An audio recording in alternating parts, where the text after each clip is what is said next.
అమ్మా పిలిపించారట. అవును శాస్త్రి, ఆ మధ్య మా అమ్మాయికి ఏదో సంబంధం తీసుకొచ్చారు కదా, ఆ విషయమే మాట్లాడదాని పిలిపించాను. రండి కూర్చోండి. ఏది ఆ జంషెడ్పూర్ ఇత్తడి ఫ్యాక్టరీ గోవిందరాజు గారి అబ్బాయి బంగారాజా గురించా? అదే. లాభం లేదమ్మా, ఏ జారిపోయారు. కానీ అంతకంటే బ్రహ్మాండమైనటువంటి భేషాల సంబంధం ఒకటి చెప్తాను. మన కాకినాడ దూది ఫ్యాక్టరీ ఓనర్ ధర్మారావు గారి పెద్దపాయి లేడు. పెద్దపాయి ఎవరు? జోగారావా? జోగారావు ఉండేవాడయ్యా. నేను చెప్పేది పెద్దపాయి లింగారావు గురించి. ఏది పెళ్లి చేసుకుని పిల్లని చంపేసాడు ఆడేనా? చూసావా చంపడం? నువ్వు చూసావా అంటున్నాను. ఏం మాట్లాడా ఆ మాట ఊరగా మాట్లాడితే సరిపోతుందా? దాని కర్మ గాలి, దాని కర్మ అది పెట్టుకుంది. ఏం శాస్త్రి, నా కూతురుకో మంచి సంబంధం చూడమంటే రెండో సంబంధం, పైగా పెళ్ళాన్ని చంపిన వాడి గురించి మాట్లాడతావా? ఏమిటమ్మా రెండో సంబంధం అని చెప్పి అంత తేలిగ్గా తీసి పారేస్తావు? అసలు ఆ మాటకు వస్తే ఏం మీ అమ్మాయి ఏమైనా ఫ్రెష్?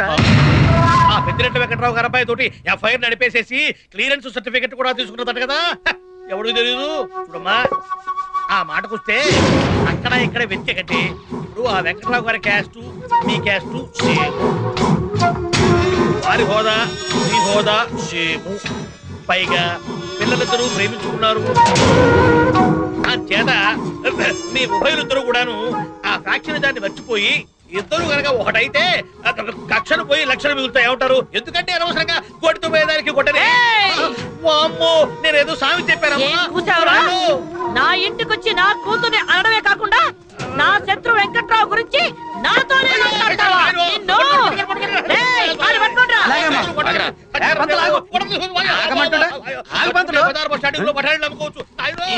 ఏ క్షణంలో ఈ ఊరు సర్పంచ్ అయ్యాను గానీ ఈ గొడవలు ఆపలేక సత్తన్నా. అయ్యో ఏంద్రవణమ్మ గారు, గొడ్డలు ఖాళీగా ఉన్నాయి కదా అని మనుషులు నరికి పారేయటమేనా? వీడు నా కూతురు గురించి తప్పుగా మాట్లాడాడు. ఏమయ్యా పంతులు, హాయిగా పెండాలు పెట్టుకునేవాడివి పిలిచి పెండం పెట్టించుకుంటావేంటయ్యా? అయ్యో, బుద్ధి గడ్డి తిని ఒక్క మాట నోరు జారారండి. అంత గడ్డి తినేమాట ఏమన్నావయ్యా? ఇప్పుడు వీళ్ళ అమ్మాయికి ఆ వెంకటరావు గారి అబ్బాయికి ఏదో సంబంధం ఉందని చెప్పేసి ఊళ్ళో పల్లెలు పడతా అనుకుంటారు కదా. సరే, దాన్ని దాన్ని నిజం చేద్దామని నేను అన్నానండి. ఇదేదో బాగానే ఉందిగా. ఏమండే పైకి ఎర్రోళ్ళ కనపడ్డ మంచి మాట అన్నాడుగా.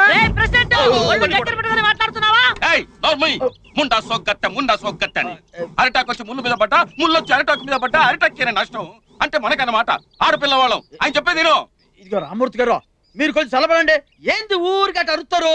ఇదిగో రమణమ్మ గారు, మీ ఇద్దరి మధ్య కేవలం ఆ పొలం విషయంలోనే కదా తగదా వచ్చింది. అవును. ఇప్పుడు ఆ పొలం కట్నం కింద రాసి పడేసి మీ అమ్మాయిని వాళ్ళ అబ్బాయికి ఇచ్చి కట్టబెడితే వాడు నోరు మూసుకుంటారు, అమ్మాయి కళ్ళ ముందు ఉంటుంది. మీరేమంటారు? చాలా పంతులు. ఇదిగో అదే కాకుండా ఈసారి లేడీస్ కోటా కింద లావెండి పోటీలో పెట్టబోతున్నారన్న ఉప్పు నాకు అందింది. ఈ టైంలో మీరు వియ్యం కలుపుకున్నారనుకోండి, బంధుత్వాలు అడ్డం వచ్చి మీకు అసలు పోటీయే ఉండదు. అంచేత శత్రుత్వాన్ని మర్చిపోయి మీ ఇద్దరు వాజ్పేయి ముషరఫ్లో ఒక్కటైపోయారంటే మన ఊళ్ళో కాశ్మీర్ సమస్య ఉండదు. నీకు పౌరోహిత్యం తక్కువ, పాలిటిక్స్ ఎక్కువ పంతులు. నువ్వు నోరు మూసుకో. ఇదిగో రమణమ్మ గారు, మీరు ఇంకేమీ ఆలోచించమాకండి. నా మాట విని ఊ అనండి చెప్తా. ఆ వెంకట్రావు గారు ఒప్పుకుంటాడా అని. వెంకట్రావు గారి సంగతి నేను చూసుకుంటా కదండి, మీరు ఊ అనండి. మీరు బిజీగా ఉన్నారండి, నేను ఊ అనండి. మీరు ఊ అనండి చెప్తా. ఊ అనవే. బీపీ నాకు నార్మల్. డాక్టర్ గారు, మీరు ఆపరేషన్ చేసి మా పిల్ల ప్రాణాలు కాపాడారు. మీ రుణం ఈ జన్మలో తీర్చుకోలేను. నేను నిమిత్త మాత్రుని, నాదేముందయ్యా, అంతా దేవుడిదయ్యా.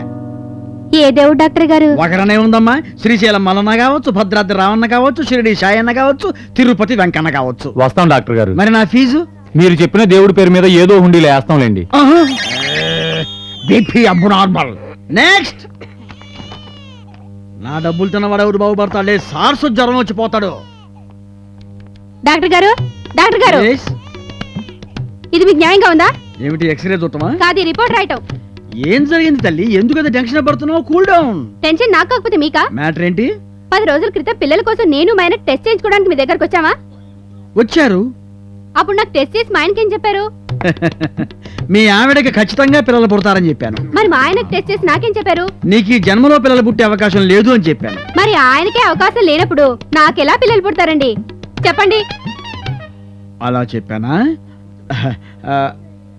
I'm very sorry.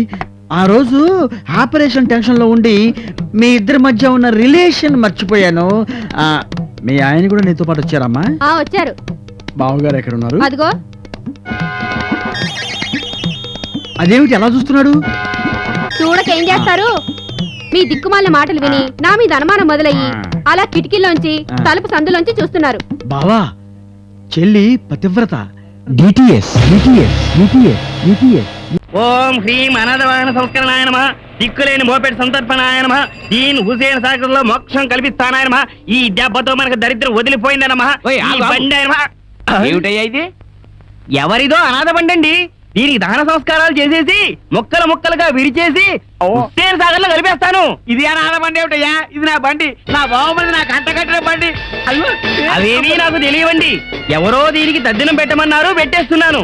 ఆపాలంటే ఓ 100 కొట్టండి. 100 కొట్టాలి, కళ్ళు పోయి 200 కొట్టాలి. అలాగే ఈ అమ్మకడు ఆ కుర్ర వేధములు దొరకాలి, వాళ్ళని చంపేసి వాళ్ళకి పెట్టేస్తాను తద్దినం. నా బండి అరాదు పడ్డ, నా బండి అరాదు పడ్డ.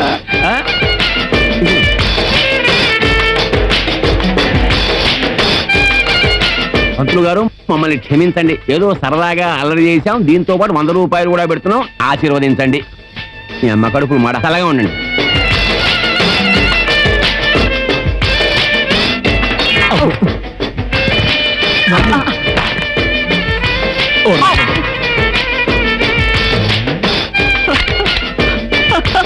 అమ్మయ్యా చూడలేదురా బాబు. తలరాతలు రాయటం బ్రహ్మదేవుడి స్కూల్ అయితే వాటిని తిరగ రాయటం నా స్కూల్ అయ్యా. అసలు ఏం జరిగిందంటే ఇదేంటి ఫోన్ కుడి చెవులో ఉంటే సౌండ్ ఎడం చెవులో వస్తుంది. ఆ, నువ్వా? ఇవాళ మన ఇంట్లో పాదం చెట్టుకి 32 ఆకులు రాలిపోయి. నీ బంధాన్ని శార్థం నీ పిండాకుడు. ఏంటంటే నోరు పారేసుకుంటారు? ఆ, నిన్ను కాదయ్యో మగడం. ఇక్కడ నా చెవుల్ని చిప్స్ లా కొరుక్కు తినే శాల్తీ ఒకటి దొరికిందిలే. ఆ చెప్పు, ఎందుకు ఫోన్ చేసావో? మన ఇంట్లో నల్ల పిల్లి 4 పిల్లలు పెట్టింది, అందులో 2 మగవి 2 ఆడవి. నా చెవుని కుమ్మరి పురుగులా తినేస్తున్నావురా. నేనా? సారీ, నిన్ను కదయ్యా. చెప్పు తొందరగా, ఎందుకు ఫోన్ చేసావో? మరేం లేదండి, మీ దయ వల్ల కోడలు శాశ్వతంగా ఇంట్లోంచి వెళ్ళిపోయింది, కొత్త కోడలు తెచ్చుకుంటున్నాం. మీరు తప్పకుండా పెళ్లికి రావాలి. మరి సారీ, శుభకార్యాలకి రాకూడదని చిన్నప్పుడే ఒట్టు పెట్టుకున్నాను. అయ్యయ్యో, కొత్త కాంట్రాక్ట్ ఏమైనా ఉంటే కాంటాక్ట్ చెయ్యి.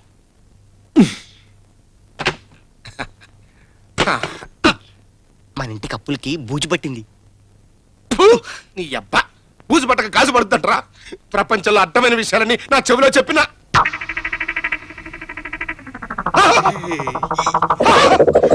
చెవులంచి రక్తం కూడా వచ్చేస్త కదంట్రా నిన్ను.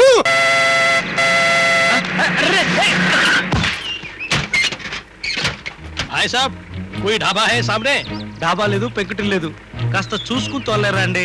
నేనే హోటల్ రోటీ రోటీ చాయ్ ఇడ్లీ ఇడ్లీ ఉప్మా భూక్ లగతీ హై. నీ బుక్ భీమవరంలా ఆకలా? నా దగ్గర 2 ఉన్నాయి, 25, 25. ఇడ్లీ అచ్చా దేవ్ దేవ్ దేవ్ దేవ్. అమ్మను ఊరికే పెడతా గానీ నన్ను హైదరాబాద్ దగ్గర తీసుకెళ్తావా? హైదరాబాద్ హైదరాబాద్. अच्छा आओ आओ बैठो बैठो आओ आओ.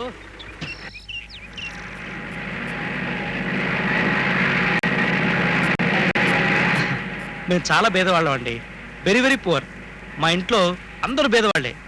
మా వంట వాళ్ళు, బట్లర్లు, డ్రైవర్లు, ఐ మీన్ మా బాబు కూడా మీలానే లారీ డ్రైవర్ అనమాట. अच्छा बहुत बहुत अच्छा है. చాలా చాలా అచ్చా కదూ, మా నాయనమ్మ చేసి పెట్టింది. మా దగ్గర డబ్బు లేదు కదండి పాపం, నో మనీ. అందుకని ఒరే హైదరాబాద్ వెళ్ళి ఏదైనా ఉద్యోగం చూసుకొని ఈ 25 ఇడ్లీలు చేసి పెట్టింది. अरे भाई रुको रुको. ఏమిటి సార్ బండి ఆగింది, తొయ్యాలా? नहीं नहीं उतरो उतरो दिगू दिगू. అయితే నేను హైదరాబాద్ తీసుకెళ్ళరా? నేను ఇటు వెళ్ళాలి, హైదరాబాద్ ఉస్ తరఫ్ జానా. ఉతరో ఉతరో దిగు దిగు. అదేమిటి సార్ ఇడ్డర్లన్నీ తిని మీరు ఇంకో లారీకి పెట్టు దిగు దిగు.